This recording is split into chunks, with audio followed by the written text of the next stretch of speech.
In 2023, Netflix released a documentary called Queen Cleopatra. They cast a Black British actress in the lead role. Egypt lost its mind. Egyptian lawyers filed lawsuits. Government officials called it an erasure of Egyptian identity. Arab media ran wall-to-wall coverage, and on the other side, Black Americans defended the casting passionately. A fight about a streaming documentary turned into an international diplomatic incident. That tells you everything about how much is at stake here. Scroll through social media on any given day, and you will find it. Memes showing pharaohs with dark skin. Videos claiming the pyramids were built by Black Africans. Posts telling Black Americans they are the true descendants of ancient Egypt. And on the other side, mockery. The phrase, "we was kings," thrown around as a punchline. Two completely different fictional responses to the same historical question. Neither side is actually looking at the evidence. Here is what this channel does. We do not pick a side before we look at the evidence. We do not start with a conclusion and work backwards. We ask what the evidence actually shows, follow it wherever it leads, and deliver a conclusion. That is what we are going to do today with ancient Egypt. And I will warn you now, the answer is more complicated than either side wants it to be. But it is also more interesting. Before we touch a single piece of evidence, we need to be clear about what claims we are actually investigating. Because most people in this debate are arguing based on assumptions. They think they are debating one question, but there are actually 4 separate claims being made simultaneously. Each one needs to be established independently. Each one has its own evidence trail. And as we will see, they do not all reach the same conclusion. The 4 claims are these. First, ancient Egyptians were Black. Second, ancient Egyptians were sub-Saharan African in ancestry. Third, Black Americans are descendants of ancient Egyptians. Fourth, Egypt proves Black civilizational greatness, and that is why it is important. These 4 claims are treated as one, as if proving one proves all the others. That is not how evidence works. So we are going to take them apart one by one and see what actually holds up. Before we get into the claims, we need to spend time on something most videos about this topic skip entirely. We need to understand what ancient Egypt actually was. Its scale, its duration, its achievements, its relationship with the rest of Africa. Because the reason this debate is so emotionally charged is not random. Egypt is worth fighting over. When you understand what it actually was, you will understand immediately why everyone wants to claim it. Let us start with time, because most people fundamentally misunderstand the scale of ancient Egypt. The Egyptian civilization ran for approximately 3,000 years. From the unification of Upper and Lower Egypt around 3100 BCE to the Roman conquest in 30 BCE, 3,000 years. To put that in perspective, the Roman Empire at its peak lasted roughly 500 years. The United States is 250 years old. Egypt dwarfs every other civilization in recorded history by sheer duration alone. And it was not 3,000 years of stagnation. It was 3,000 years of continuous innovation, political reorganization, military expansion, artistic development, and cultural production. Historians divide it into the Old Kingdom, the Middle Kingdom, and the New Kingdom, separated by intermediate periods of fragmentation and reunification. Each era produced distinct achievements: the Pyramid Age, the Literary Golden Age, the imperial expansion into Nubia and the Levant. This was a living, evolving civilization across an almost incomprehensible stretch of time. The Great Pyramid of Giza was built around 2560 BCE. That means by the time Julius Caesar arrived in Egypt, the pyramids were already older to him than he is to us today. When the Greek philosopher Plato was writing about ideal societies, the pyramid builders had been dead for 2,000 years. The pyramids were ancient history to the ancient Greeks. That is the kind of temporal depth we are dealing with. Egypt was not just old. It was old in a category of its own. Now, let us talk about what Egypt actually built and produced, because this is the foundation of the civilizational claim. Ancient Egyptians developed one of the earliest writing systems in human history, hieroglyphics, in use by around 3200 BC. They developed early mathematics, as documented in the Rhind Mathematical Papyrus. They produced medical texts describing surgical procedures, pharmaceutical treatments, and anatomical knowledge that would not be matched in Europe for over 1,000 years. This was not a simple agrarian society. The engineering alone is staggering. The Great Pyramid contains approximately 2.3 million stone blocks, each weighing between 2.5 and 15 tons. The structure is aligned to true north with an accuracy of 0.05 degrees. The base is leveled to within 2.1 centimeters across its entire 230-meter span. Modern engineers, they have studied these tolerances and found them remarkable even by modern standards. This was achieved without iron tools, without the wheel in its construction, and without modern surveying equipment.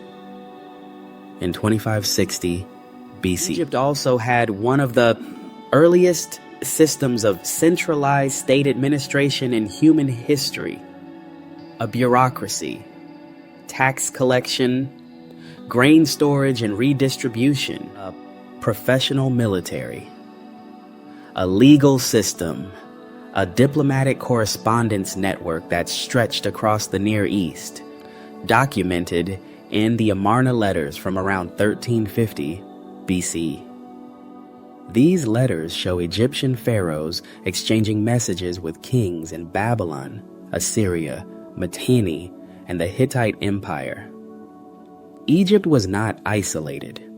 It was the anchor of an entire international system. Now, here is what matters for our conversation. Egypt sits at the northeastern corner of Africa. The Nile flows northward from the heart of the continent.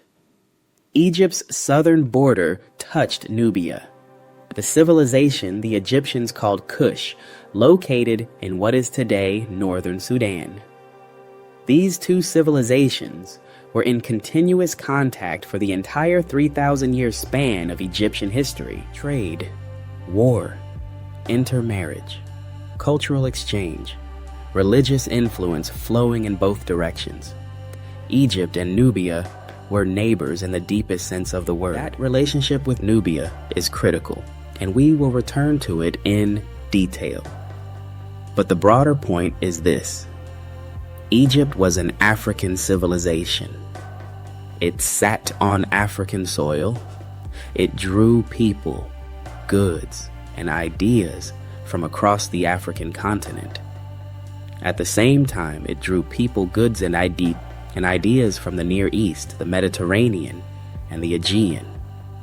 Egypt was at a crossroads, not between Africa and somewhere else, at a crossroads within the ancient world, with Africa as its foundation and the wider world as its network. Greek scholars traveled to Egypt to study.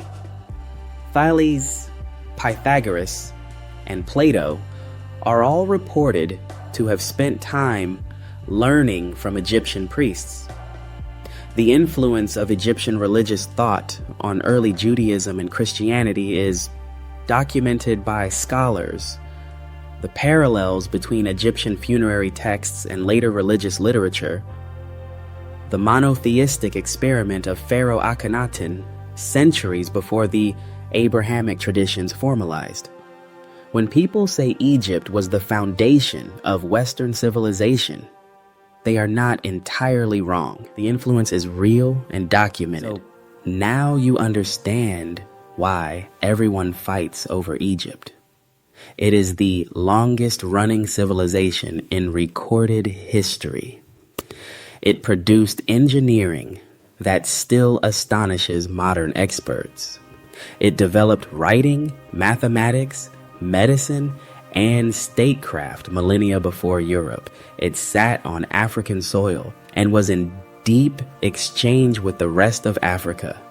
And it fed the intellectual traditions that became Greece, Rome, and through them, the modern West. Whoever owns Egypt's identity owns a piece of the origin story of human civilization. That is what is actually at stake. To understand the modern debate about Egypt's racial identity, you have to understand one man, Cheikh Anta Diop. Born in Senegal in 1923, Diop was a physicist, historian, anthropologist, and linguist. He studied in Paris, worked at the Nuclear Research Institute in Dakar, and produced a body of scholarship that fundamentally challenged how Africa's place in world history was understood. He was not a crank.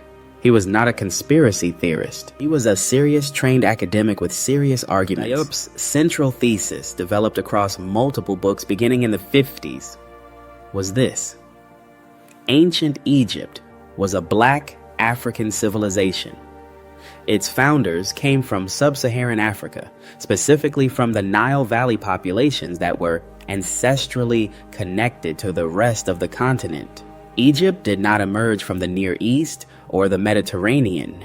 It emerged from Africa, and the civilization it created, writing, mathematics, philosophy, religion, flowed northward into Greece and Rome, making Africa the true origin point of what we call Western civilization. Diop did not make this argument casually. He gathered evidence across multiple disciplines. He pointed to ancient Greek accounts, particularly Herodotus, who described Egyptians as dark-skinned with woolly hair. He analyzed the Egyptian language and argued it was structurally related to other African languages, particularly Wolof, his own native language. He examined melanin content in mummy skin samples. He looked at the artistic depictions of Egyptians and compared them to depictions of neighboring populations. He built a multidisciplinary case. Here is what we have to say clearly, because intellectual honesty demands it. Diop was right about several things.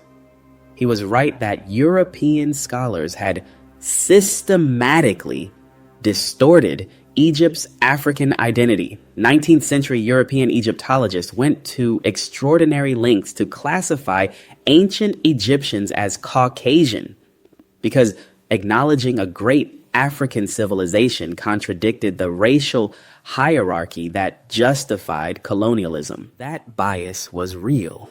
It was deliberate. And Diop was one of the first scholars to call it out and challenge it systematically. He was also right that Egypt is an African civilization and that its connections to the rest of Africa, particularly Nubia and the broader Nile Valley, were deep and continuous. He was right that the Greek acknowledgement of Egyptian intellectual influence was being minimized in mainstream Western historiography. He was right that the question of Egypt's African identity had been politically distorted by European racial science, but these are genuine contributions. The UNESCO General History of Africa, a landmark multi-volume project, engaged seriously with Diop's framework precisely because of this. But Diop also made claims that the evidence does not support, and we have to be equally clear about that. His linguistic argument that ancient Egyptian was ancestrally related to Wolof and other West African languages, has not been accepted by mainstream historical linguistics. Egyptian belongs to the Afro-Asiatic language family, which includes Semitic languages like Arabic and Hebrew, Berber languages of North Africa, and Cushitic languages of the Horn of Africa. The connection to West African language families is not established by the evidence. His reading of Herodotus is also more selective than it appears. Herodotus did describe Egyptians as dark-skinned, which Diop cited extensively. But Herodotus also described Ethiopians and Colchians in similar terms, and his descriptions were not precise racial classifications in the modern sense. Ancient Greek writers used broad descriptive categories that do not map cleanly onto modern racial taxonomies. Using Herodotus to establish that ancient Egyptians were black in the modern American sense of that word requires more interpretive work than Diop acknowledged. The melanin dosage tests Diop conducted on mummy skin samples were also methodologically challenged. Skin samples from mummies undergo significant chemical changes during the mummification process and over thousands of years of preservation. Extracting reliable skin pigmentation data from such samples is extremely difficult, and the scientific community did not accept his methodology as conclusive. This does not mean his conclusions were wrong. It means the evidence he presented for them was not strong enough to settle the question. Martin Bernal's Black Athena, published in 1987, extended Diop's framework into the Greek world and caused an enormous academic controversy. Bernal argued that ancient Greece was heavily influenced by Egypt and Phoenicia, and that European scholars had systematically erased this African and Semitic influence to construct a purely European origin for Western civilization. Like Diop, Bernal was right about the bias. Like Diop, his specific historical reconstructions went further than the evidence clearly supported, and mainstream classical scholarship pushed back hard. Here is the honest summary of the Diopian tradition. It performed a genuine and necessary corrective function. It forced mainstream scholarship to confront its racial biases, to take Africa's civilizational history seriously, and to acknowledge Egypt's African identity. That contribution is commendable and lasting. But the specific claim at the center of it, that ancient Egyptians were black in the sub-Saharan African sense, and that they were the ancestors of modern black people globally, is where the evidence, particularly the genetic evidence that Diop never had access to, tells a different story.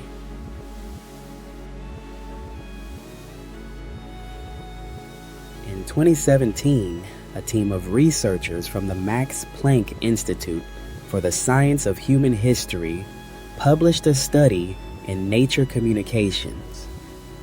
Lead author Verena Schweinemann and her colleagues had done something that had never been done reliably before. They extracted and sequenced ancient DNA directly from Egyptian mummies, not modern Egyptians, not inferences drawn from living populations, actual genetic material from people who lived during the Pharaonic period. This was the study the debate had been waiting for. The technical challenges were enormous. Egypt's hot climate, high humidity in many tombs, and the chemicals used in mummification all degrade DNA rapidly. Previous attempts to extract ancient Egyptian DNA had been dismissed by the scientific community as contaminated or unreliable. The Schweinemann team overcame this by using high-throughput sequencing methods and applying strict contamination controls. They sequenced 90 mitochondrial genomes and obtained genome-wide data from 3 individuals. For the first time, the results could be trusted. The samples came from a site called Abuzer el Melik in Middle Egypt. They spanned approximately 1,300 years of Egyptian history, from the New Kingdom through the Ptolemaic and Roman periods. That is a significant time range, from around 1388 BCE to 426 CE.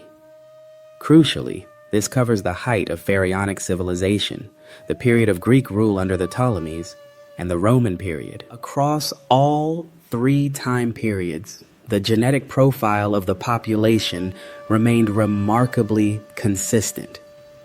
That consistency is itself an important finding. So, what did the DNA show?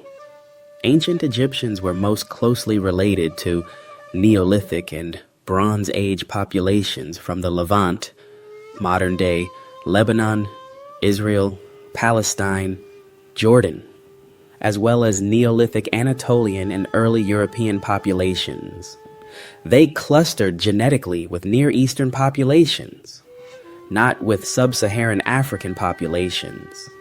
This finding held across both the mitochondrial DNA, which traces the maternal line, and the nuclear genome data, which captures ancestry from both parents. The result was consistent and clear. The Sub-Saharan African genetic component in the ancient samples was between 6 and 15%, depending on the method used. In modern Egyptians, that same component sits between 14 and 21%. Read that carefully.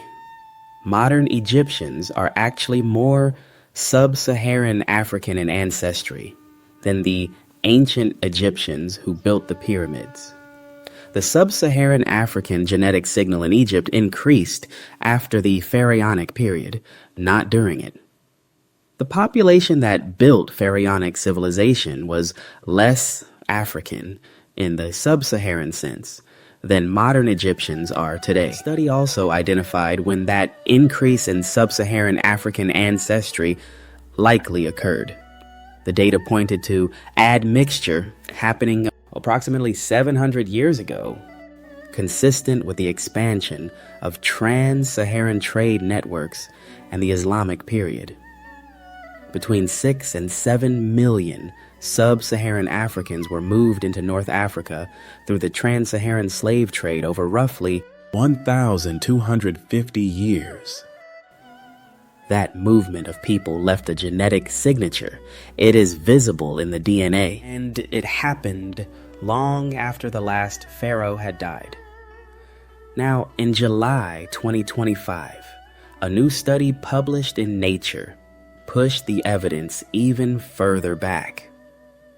Researchers sequenced the first reliable whole genome from an Old Kingdom Egyptian, a man who lived between approximately 2855 and 2570 BCE.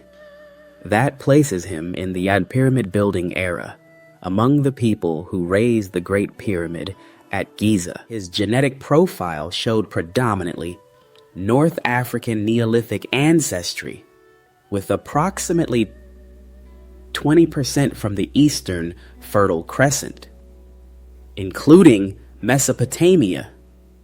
No significant Sub-Saharan African component.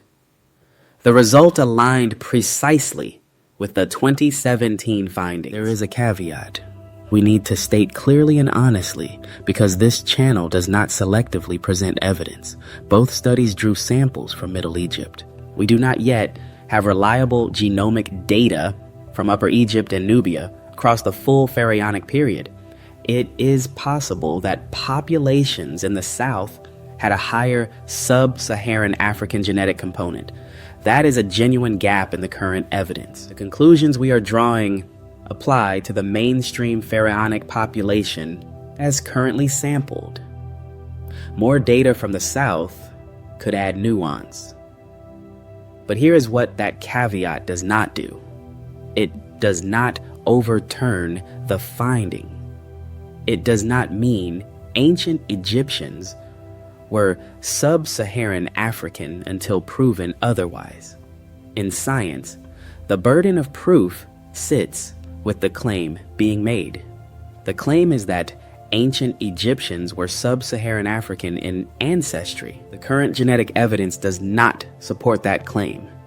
It points in a different direction. A future study from Upper Egypt might add complexity. It will not erase what two rigorous genomic studies have already found. One more finding from the 2017 study deserves attention because it is almost never mentioned in this debate. The researchers analyzed pigmentation markers in one of the ancient individuals with sufficient coverage. That individual carried a derived allele at the SLC24A5 locus, a genetic variant associated with lighter skin pigmentation found at high frequency in Neolithic Anatolia. This is a single data point and should not be overstated, but it is consistent with the broader Ancestry picture. The ancient Egyptians were not the people the Afrocentric narrative requires them to be.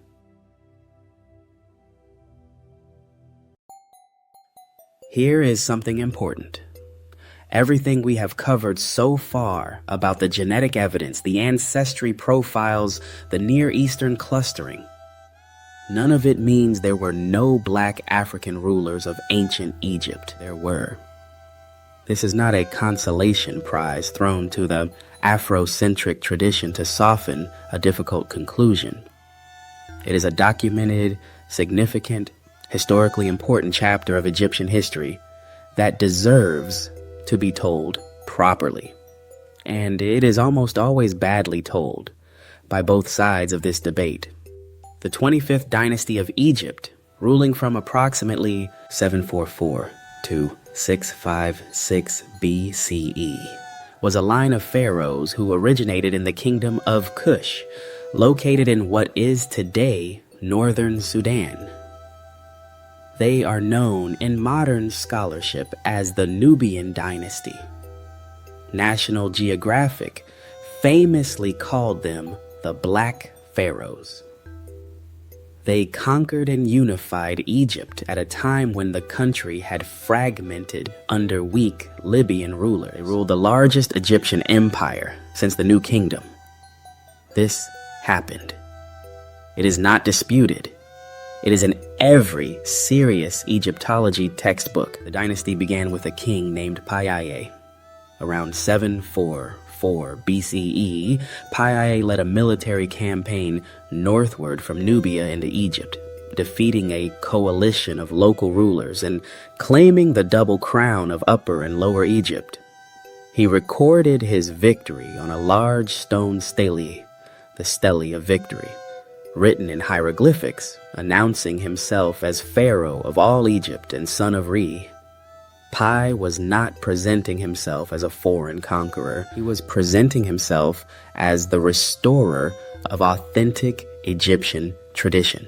That distinction matters enormously because here is what made the 25th Dynasty remarkable beyond simply the fact of black African rulers on the Egyptian throne. These Kushite kings were arguably more devoted to classical Egyptian culture than many of the dynasties they replaced.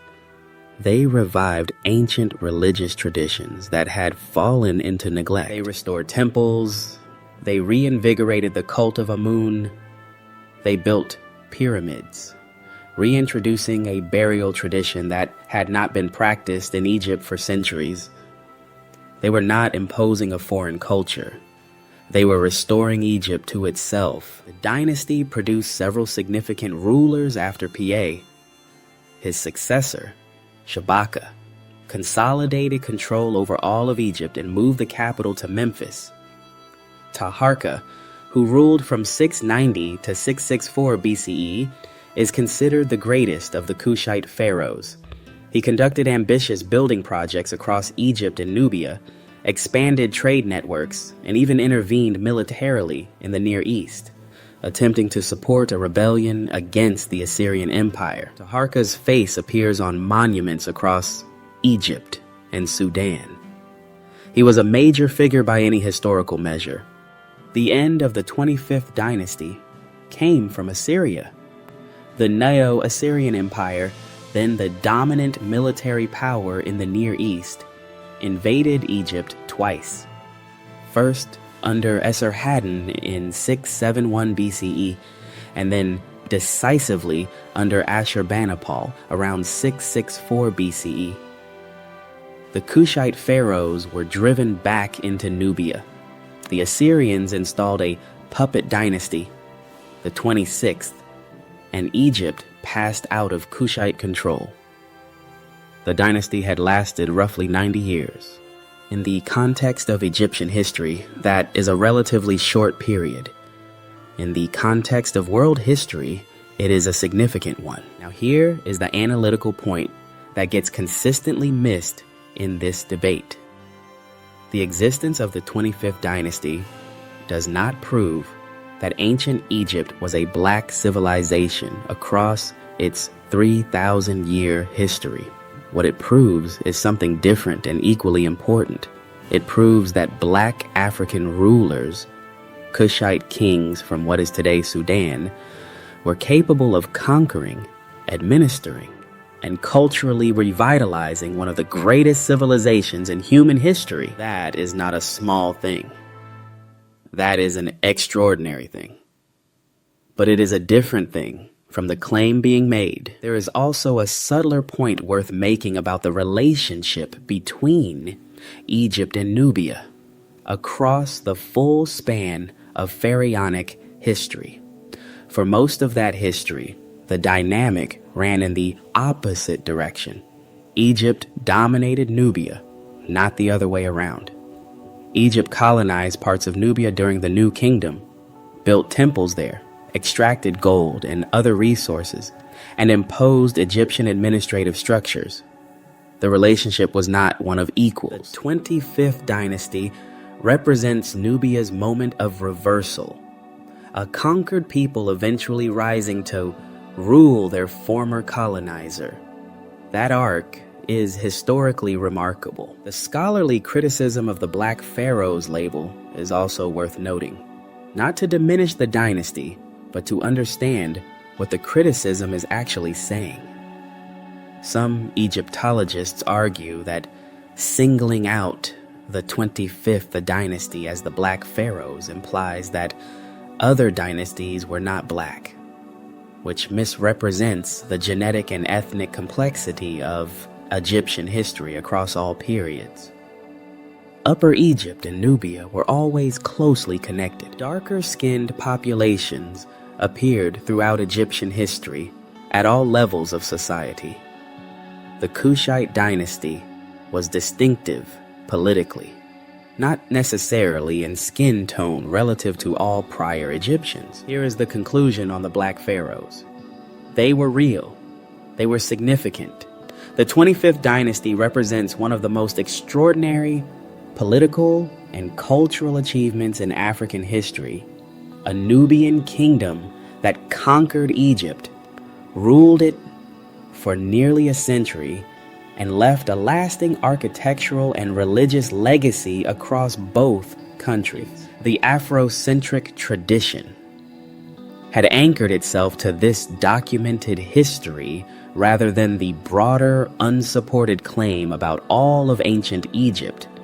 It would have had a far stronger and more defensible argument. The evidence for the 25th dynasty does not need to be exaggerated. It is impressive enough on its own terms. We have now established what the evidence shows about ancient Egypt itself: a mixed Afro-Near Eastern population, a civilization of extraordinary duration and achievement, a real and documented period of Black African rule under the 25th dynasty. Now we turn to the claim that matters most emotionally to the people making it. The claim that Black Americans are descendants of ancient Egyptians, that the people who built the pyramids are the ancestors of the people who picked cotton in Georgia and Mississippi.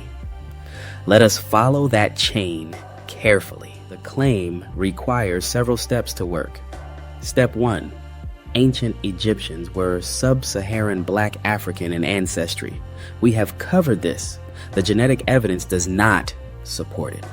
The ancient Egyptian population clustered with Near Eastern and North African Neolithic populations, not with sub-Saharan Africa. One fails. But let us continue anyway, because even if we grant step 1 for the sake of argument, the chain still breaks at every subsequent link. The failure is not just at the beginning. It runs all the way through. Step 2 requires that sub-Saharan African populations dispersed out of Egypt and into the rest of the continent, carrying Egyptian ancestry southward and westward into West and Central Africa.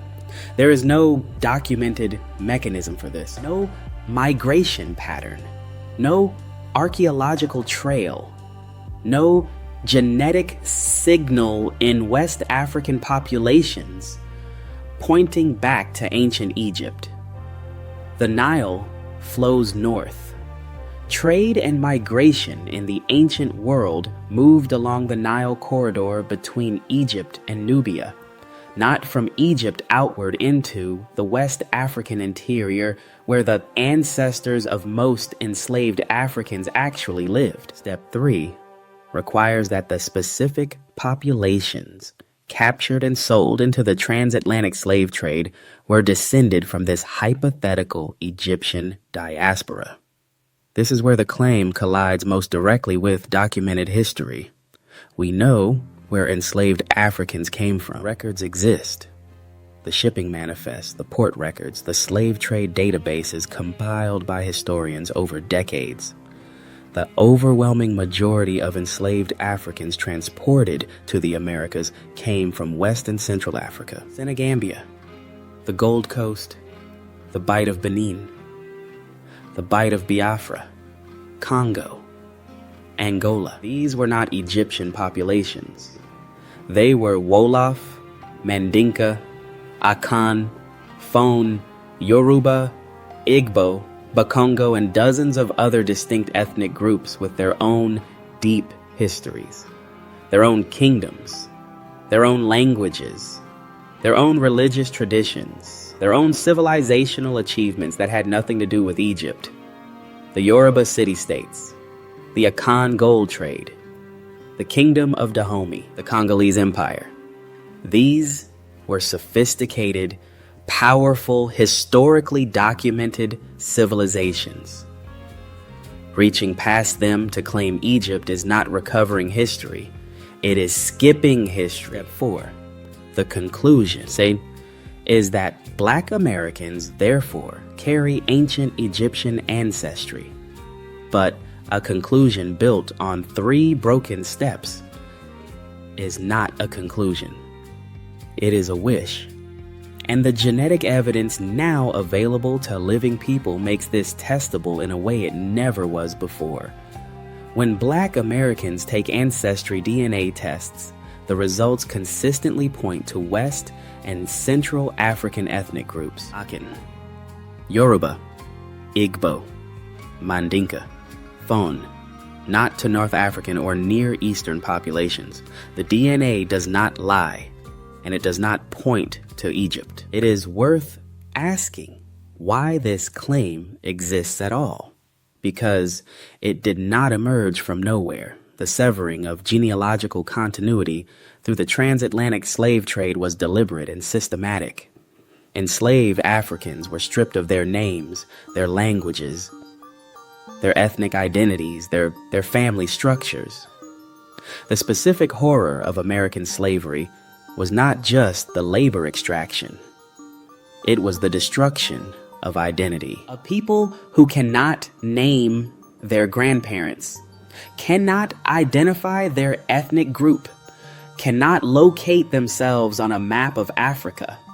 That is, a people made vulnerable to any narrative that fills the void. Egypt fills that void powerfully because it is visible. Everyone knows the pyramids. Everyone, has seen the hieroglyphics. Egypt is taught in schools, featured in museums, depicted in films. It is the one African civilization that Western culture made legible, even while simultaneously trying to detach it from Africa. So when a community searching for historical roots looks for something recognizable to attach to, Egypt is the most available option. The claim is emotionally coherent, even when it is historically unfounded. Understanding why people believe it does not make it true, but it makes it human. There is also a specific intellectual tradition within Black American communities that actively promoted the Egypt connection. The Moorish Science Temple, founded in the early 20th century, taught that Black Americans were of Moorish and ancient African descent. The Nation of Islam incorporated elements of Egyptian mysticism into its theology.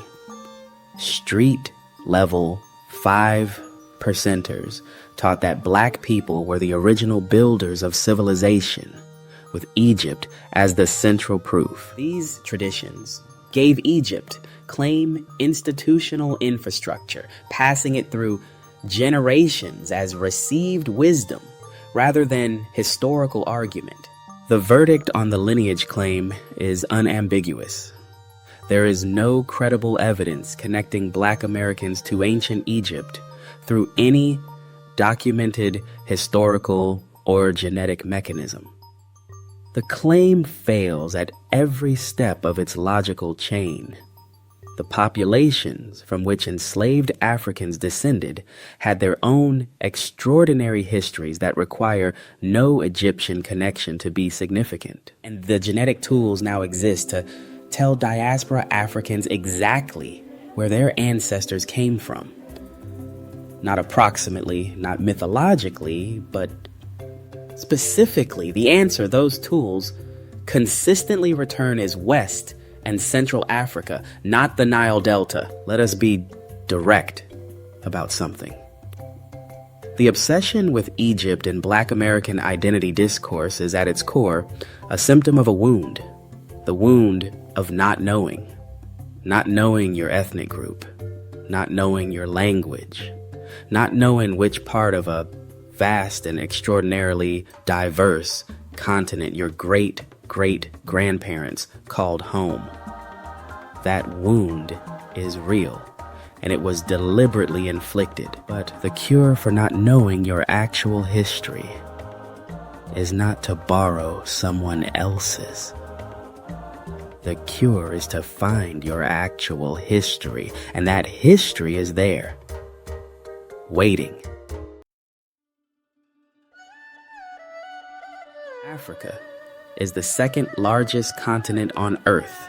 It contains 54 countries, over 3,000 distinct ethnic groups, and more than 2,000 languages. It has been inhabited by anatomically modern humans longer than any other place on the planet, because that is where our species originated. The civilizational history of Africa did not begin and end in one corner of the northeastern Sahara. It unfolded across the entire continent over tens of thousands of years, producing kingdoms, empires, trade networks, artistic traditions, and intellectual achievements that the world has barely begun to document properly. Start with Nubia, the civilization immediately south of Egypt in what is today Sudan, that we have already touched on in the context of the 25th Dynasty. The Kingdom of Kush was not simply Egypt's neighbor. It was Egypt's rival, Egypt's trading partner, Egypt's occasional conqueror, and eventually Egypt's cultural heir. After the Assyrians drove the Kushite pharaohs out of Egypt, Kush did not collapse. It continued for another 1,000 years. It developed its own writing system, Meroitic script, It built hundreds of pyramids. It maintained a sophisticated urban civilization centered at Meroe until around 350 CE. Meroe is one of the most underappreciated archaeological sites in the world.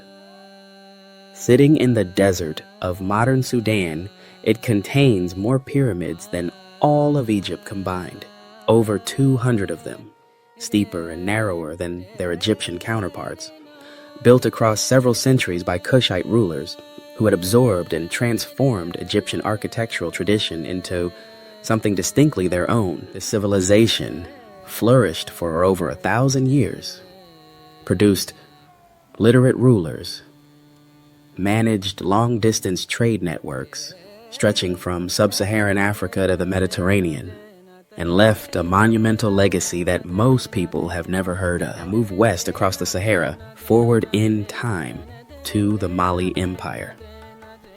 At its height in the 14th century CE, the Mali Empire was the largest empire in the world by some measures and almost certainly the wealthiest. Its most famous ruler, Mansa Musa, made a pilgrimage to Mecca in 1324 with a retinue of 60,000 people and so much gold that his spending spree through Cairo and the Middle East crashed the regional gold market for over a decade. Economists have estimated his personal wealth at the equivalent of $400 billion in today's money. Mansa Musa was not an anomaly. He was the product of a sophisticated imperial tradition. The Mali Empire controlled trans-Saharan trade routes connecting West Africa to North Africa and through them to Europe and the Middle East. It administered justice through Islamic law combined with indigenous legal traditions. Its capital, Niani, and its legendary city, Timbuktu, were centers of commerce and scholarship. At its peak, Timbuktu's university, the Sankore Madrasa, had an enrollment of around 25,000 students and housed a library of between 400,000 and 700,000 manuscripts. Those manuscripts still exist, hundreds of thousands of them, written in Arabic and African languages, covering mathematics, astronomy, medicine, philosophy, law, and history. The Timbuktu Manuscript Project has been working for decades to catalog and preserve them. They are physical proof of a sophisticated intellectual tradition in West Africa that flourished independently of Egypt, independently of Europe, and independently of the Arab world that often gets credit for transmitting classical knowledge. West African scholars were producing original scholarship, while Europe was in what it calls its Dark Ages. Move further south and east to Great Zimbabwe. Built between the 11th and 15th century CE, Great Zimbabwe was the capital of a major trading empire controlling gold and ivory routes between the African interior and the Swahili coast trading ports. Its iconic stone enclosures, constructed without mortar using a dry stone technique of extraordinary precision, are among the most impressive architectural achievements in sub-Saharan African history. When European explorers first encountered the ruins in the 19th century, they refused to believe Africans had built them. They invented theories about Phoenicians and Arabs. They were wrong. The Yoruba civilization of what is today southwestern Nigeria produced some of the most sophisticated art in human history. The bronze and terracotta sculptures of Ife, dating from roughly the 12th to 15th century CE, are characterized by a naturalism and technical mastery that stunned European art historians when they were first brought to their attention in the early 20th century. Leo Frobenius, the German ethnologist who encountered them in 1910, initially refused to believe they were African-made and proposed they were evidence of a lost Atlantean civilization. He was wrong. They were Yoruba. They were African. The Benin Kingdom, neighboring the Yoruba states in what is today southern Nigeria, developed a tradition of bronze casting that produced works of equal sophistication.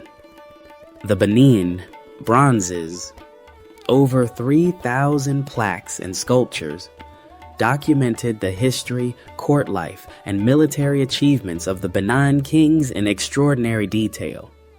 In 1897, British forces sacked Benin City and looted these works, distributing them to museums across Europe, where many still sit today. The ongoing campaign for their repatriation is not just about cultural property. It is about returning a civilization's archive to the civilization that created it. The Aksumite Empire, centered in what is today Ethiopia and Eritrea, was one of the great powers of the ancient world from roughly 100 CE to 940 CE. It was one of the first states in the world to adopt Christianity as a state religion, doing so in the 4th century CE, around the same time as Rome. It minted its own coins, controlled Red Sea trade routes connecting Africa to Arabia, India, and the Mediterranean. The Greek writer Mani listed Aksum alongside Rome, Persia, and China as one of the 4 greatest empires of his time. He was not exaggerating. And then there is the Swahili coast, the string of city-states running down the eastern coast of Africa from Somalia to Mozambique, flourishing from roughly the 8th century CE onward. Kilwa, Mombasa, Zanzibar, Sofala. These were cosmopolitan trading cities, connecting the African interior to Arabia, Persia, India, and China. Ibn Battuta, the 14th century Moroccan traveler who visited more of the world than almost any person before him, described Kilwa as one of the most beautiful cities he had ever seen. Chinese porcelain has been found in the ruins. African gold reached Ming Dynasty China through these ports. None of this required Egypt. Not a single one of these civilizations, Kush, Mali, Great Zimbabwe, Yoruba, Benin, Aksum, the Swahili coast, needed to borrow its legitimacy from the pharaohs. Each one was extraordinary on its own terms. Each one has its own documented history, its own archaeological record, its own intellectual and artistic tradition. The reason most people in the diaspora have never heard of them or have heard only vague outlines is not because they were minor. It is because the same colonial educational system that whitewashed Egypt also buried everything else. Here is the point that needs to be made as directly as possible. If you are a Black American looking for historical roots to be proud of, you do not need Egypt. You do not need to make an argument that collapses under genetic scrutiny. You do not need to reach across 3,000 years and an entire continent to find something worth claiming. The DNA evidence now available can tell you specifically, not approximately, not mythologically, which West or Central African ethnic group your ancestors belong to. And whatever that group is, its history is real, documented, and genuinely extraordinary. Egypt is not the prize. Your actual history is the prize. We have followed the evidence. We have examined the genetics, the archaeology, the historical record, the intellectual tradition behind the claims, and the civilizations that get overlooked when the conversation delves into a fight over Egypt. Now it is time to deliver the verdict directly, without fear, without diplomatic softening. This channel made a commitment at the beginning of this video and every video before it. We go where the evidence leads and we say clearly what it shows. So, here it is. Claim 1. Ancient Egyptians were black. The verdict is false as stated. Not because there were no dark-skinned people in ancient Egypt.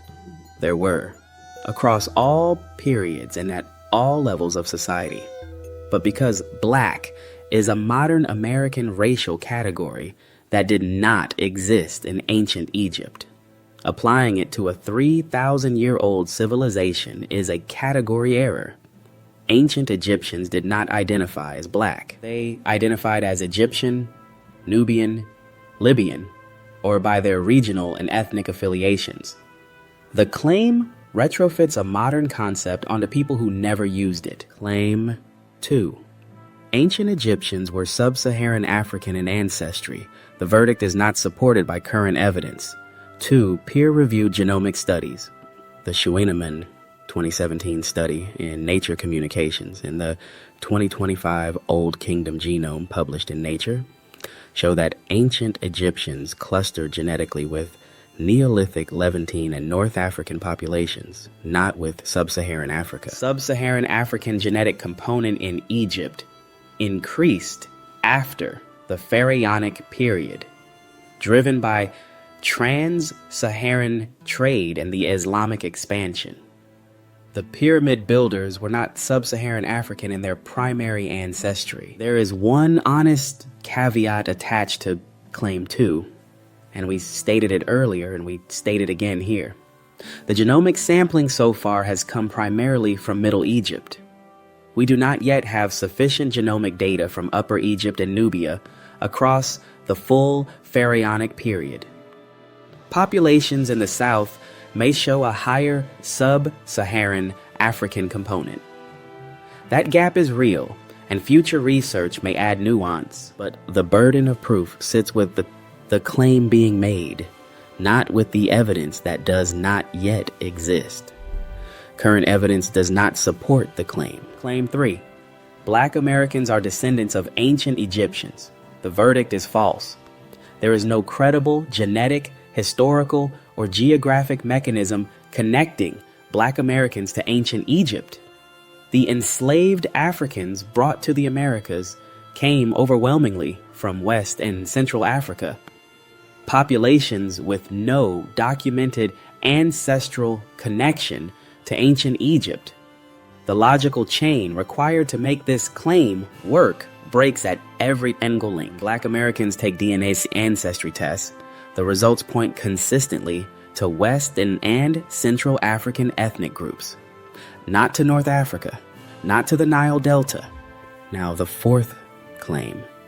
Egypt proves Black civilizational greatness. This one requires a different kind of answer because it is partly asking a historical question and partly asking an emotional one.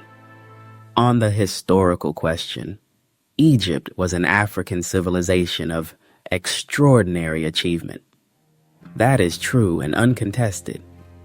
The 25th Dynasty produced real Black African pharaohs who ruled Egypt, restored its traditions, and built one of the largest empires in its history. That chapter of history is documented, significant, and belongs to African history without qualification. But the broader claim that Egypt as a whole proves Black greatness and that this is why Black Americans should claim it does not hold up, because it depends on claims 2 and 3 being true, and they are not. And more fundamentally, it accepts a premise that should be rejected outright. The premise that African civilizational greatness requires Egyptian proof does not.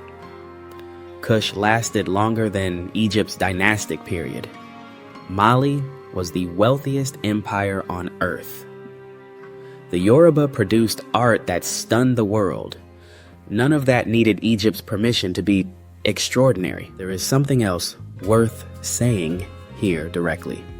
The fight over Egypt's racial identity, the insistence on claiming it as exclusively Black, the counter-insistence on claiming it as not African, has consumed enormous intellectual and emotional energy that could have gone toward documenting, celebrating, and teaching the actual history of sub-Saharan Africa. Every hour spent arguing about whether Cleopatra was Black is an hour not spent learning about Mansa Musa or the Timbuktu manuscripts, or the Benin bronzes, or the pyramids of Meroe that most people do not even know exist. For diaspora Africans specifically, there is now a better option than myth. Genetic ancestry testing can connect you to specific ethnic groups: Akan, Yoruba, Igbo, Mandinka, Fon, Bakongo, approximately, specifically. And whatever group that test points you toward has a history, a real one: kingdoms, wars, art, philosophy, trade, resistance. That history was deliberately buried by the same colonial system that distorted Egypt's identity. Recovering it is harder than claiming Egypt, because it requires learning things that were intentionally erased. But it is your actual history. It belongs to you without argument. Ancient Egypt was one of the greatest civilizations in human history. It sat on African soil. It was in deep and continuous exchange with the rest of Africa.